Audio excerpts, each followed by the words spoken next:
name's Kovacs. I'm here with Woods Hole Oceanographic Institution, and I'm in charge of making sure all of our cameras are up and operational, and that when we're on the bottom, I get to sit there for 16 hours on end, making sure we have good pictures. What we've done is, this is a Phoenix Remora, and on its own, it just carries a couple of very small, limited utility cameras. Good for piloting, good for that sort of thing, but for what we're trying to do, which is a full optical survey, both of in 2D and 3D of the wreck site, we need some much more sophisticated cameras.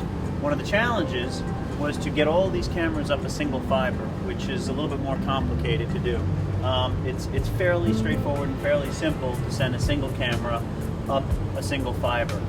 Even that being sent from the bottom of the ocean has its challenges, but when you add in 6 cameras, which is what we are running with a full complement, it gets pretty complicated. At the moment, we've got a couple of cameras that are up in the lab for cleaning and maintenance.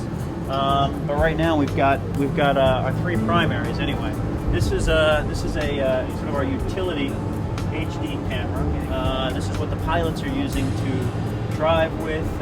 It stays on the pilot's pan and tilt. We film this at all, I mean, we record this signal at all times too, but often they're using it to look around the wreck. Down here, this is our primary 2D camera. This is a cinematography camera from Sony that we have repackaged to fit into this little housing. Of course, the fun part of all this is that the camera is only about that big and the lens is about that big, so glass is always pretty key. Over here, this is our primary 3D survey tool, and in this case it's 2 cameras in a side-by-side configuration.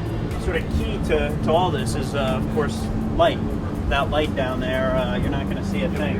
So in this situation, we're using new lighting from Deep Sea Power and Light. We've got the equivalent of 120,000 lumens down here. That is a tremendous amount of light. So in the end, with up to 6 cameras going, with 2D, with 3D, with stills, with high-res stills, we hope to bring you guys some of the best imagery ever captured from Titanic. Certainly the most comprehensive.